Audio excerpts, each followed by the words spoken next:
Hello दोस्तों, मेरा नाम अभिषेक है और आज इस वीडियो में मैं बात करूंगा गांधी युग के बारे में। ये इतिहास का है, आधुनिक इतिहास का है। एक क्विज रहेगा जिसमें 10 क्वेश्चन रहेंगे। टोटल लेवल 17 है और मैं लेवल फर्स्ट कवर करूंगा। दोस्तों, यूपीएससी पीसीएस के लिए एनसीईआरटी की बुक काफ़ी यूज़फुल रहती है। उसी का ये निचोड़ है, उसी के क्वेश्चंस हैं। तो आप इन्हें देखिएगा, इन क्वेश्चंस को देखिएगा। आप उनके सामने पढ़ पाएंगे कौन कौन से एग्ज़ाम में, कौन कौन से ईयर में आया है, क्वेश्चन कितना इम्पोर्टेंट रहा। एंड उसके अलावा जितने भी ऑप्शंस हैं आप वीडियो पॉज करके उनके व्याख्या को आप अपने माइंड में लीजिए। देन हम इसकी व्याख्या के बारे में भी पढ़ेंगे।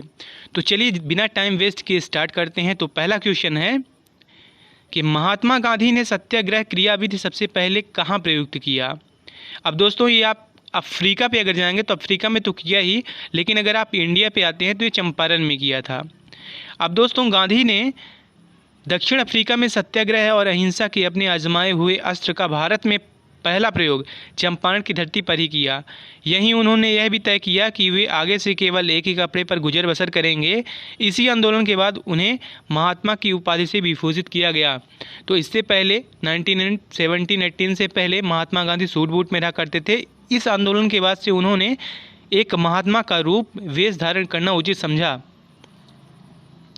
सेकंड है कि अंग्रेज पुलिस अफसर कैप्टन सैंडर्स किसके द्वारा गोली से मारा गया था।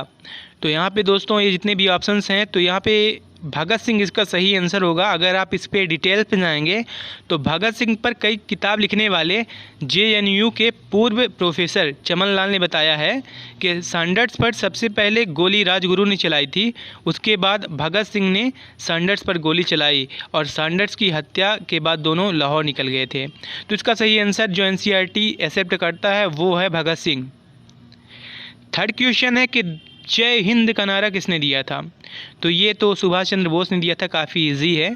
और लेकिन आपको ध्यान रखना है कि इसका शाब्दिक अर्थ भारत की विजय होता है और यह नारा भारतीय क्रांतिकारी आबिद हसन सफरानी द्वारा दिया गया था। तत्पश्चात यह भारतीयों में प्रचलित हो गया एवं नेताजी सुभाष चंद्र बोस द्वारा आज़ाद हिंद फौज के युद्ध घोष के रूप में प्रचलित किया गया। ये जैसा नारा इन्होंने दिया था आबिद हसन सफरानी ने, ये सेम उसी तरह का है जैसे यूसुफ पेहर अली ने भारत छोड़ो आंदोलन का नारा दिया था। अब निम्नलिखित में से किस वर्ष में मुस्लिम लीग की एक पृथक राष्ट्र का संकल्प पाकिस्तान प्रस्ताव स्वीकार किया गया। 1940 में आया था पाकिस्तान का प्रस्ताव। अब इसमें मोहम्मद अली जिन्ना ने इसे लीड किया था और आगा खां व सलीमुल्लाह इत्यादि ने मुस्लिम लीग के निर्माण में अपना योगदान दिया था। लेकिन दोस्तों, आपको एक बात याद रखनी है कि पाकिस्तान का जो ख्याल था अलग पृथक स्टेट का, वो सबसे पहले इकबाल के मन में आया था। देन उसके बाद ये एक विचारधारा बनती गई और एक राष्ट्र के रूप में, मतलब एक अलग से देश के रूप में मांग ये 1940 में इन्होंने पेश किया था। जबकि 1930 के लगभग ही पाकिस्तान बनने की जो चाहत है वो इकबाल ने व्यक्त कर दी थी। पांचवा है कि वर्ष 1947 के बाद निम्नलिखित में से किस राज्य को भारत संघ में सैनिक कार्यवाही द्वारा बलपूर्वक मिलाया गया। ये बहुत फेमस है दोस्तों। हैदराबाद को वल्लभ भाई पटेल जी ने मिलाया था और एक बड़ी लंबी कहानी है। इसमें आप यूट्यूब पे अच्छी कहानी हिस्टोरिक वीडियो पा जाएंगे, आप उसे देखिएगा। तो इसके व्याख्या को हम देख लेते हैं कि जब 1947 में भारत स्वतंत्र हुआ, ब्रिटिश शासन से हुई शर्तों के तहत हैदराबाद ने, जिसका प्रतिनिधित्व मुख्यमंत्री, मंत्रिमंडल और निज़ाम कर रहे थे, स्वतंत्र होने को चुना। एक मुक्त शासक की भांति या ब्रिटिश साम्राज्य की रियासत की भांति भारत ने हैदराबाद पर आर्थिक नाकेबंदी लगा दी। परिणामतः हैदराबाद राज्य को एक विराम समझौता करना पड़ा। भारत की स्वतंत्रता के करीब एक साल बाद 17 सितंबर 1948 के दिन निज़ाम ने अधिमिलन प्रपत्र पर हस्ताक्षर किए। 1 नवंबर 1956 को भारत का भाषाई आधार पर पुनर्संगठन किया गया।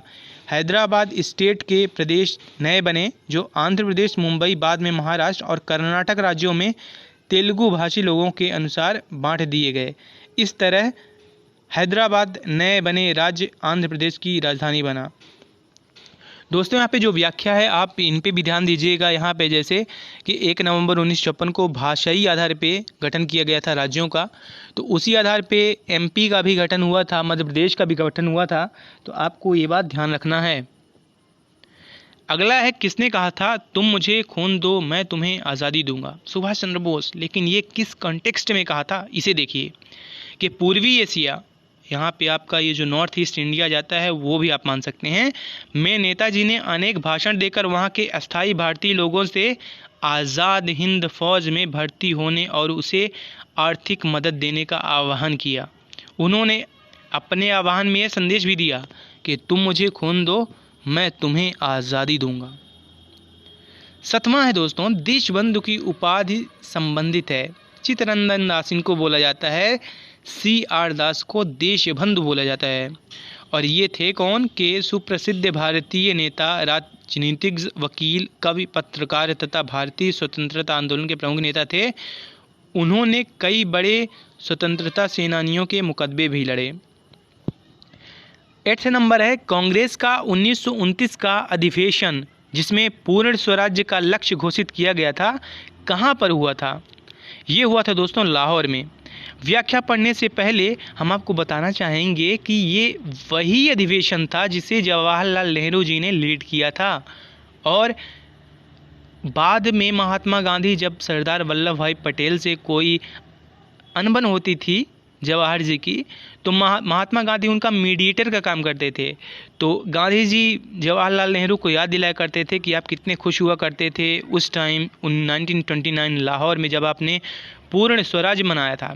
दोस्तों हम आपको एक बात और याद दिलाते हैं, दादा भाई नौरोजी से पहले किसी ने फर्स्ट टाइम उन्होंने 1906 के समथिंग पे बोला था कि हमें पूर्ण स्वराज चाहिए, लेकिन कांग्रेस 1929 तक नहीं चाहा कि हमें पूर्ण स्वराज चाहिए। और ये सारा का सारा हुआ साइमन कमीशन के बाद। और ये क्या है हम उसके बारे में डिटेल में वीडियो बनाएंगे, आप वो वीडियो हमारी ज़रूर देखिएगा।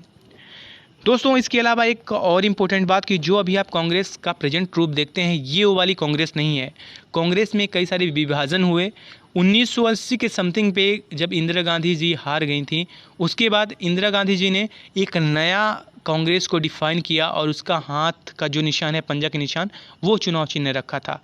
लेकिन जब ये वाली कांग्रेस की आप बात करेंगे तो इसमें किसान का रहता है, बैल रहता है। 9 नंबर है दोस्तों कि कांग्रेस ने भारत छोड़ो आंदोलन का प्रस्ताव किस वर्ष पारित किया? तो ये 1942 में किया था। 8 अगस्त 1942 को अखिल भारतीय कांग्रेस की बैठक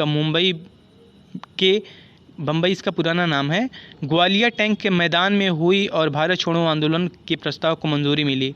इस प्रस्ताव में यह घोषणा की गई कि भारत में ब्रिटिश शासन की तत्काल समाप्ति भारत में स्वतंत्रता तथा लोकतंत्र की स्थापना के लिए अत्यंत आवश्यक हो गई है।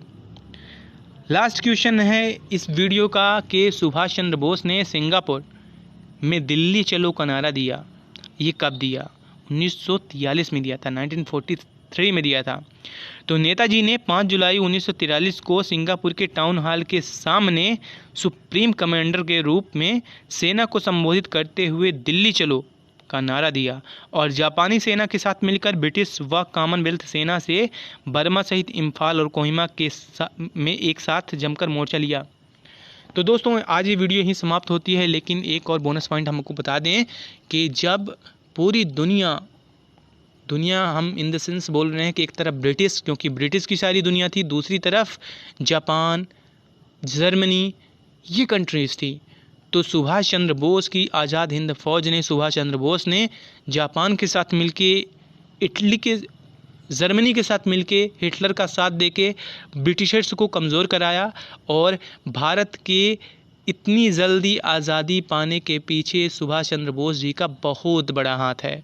और सुभाष चंद्र बोस जी के बारे में भी हम एक वीडियो बनाएंगे उनकी जीवनी के बारे में, तो आप हमसे कंटिन्यूड रहिएगा।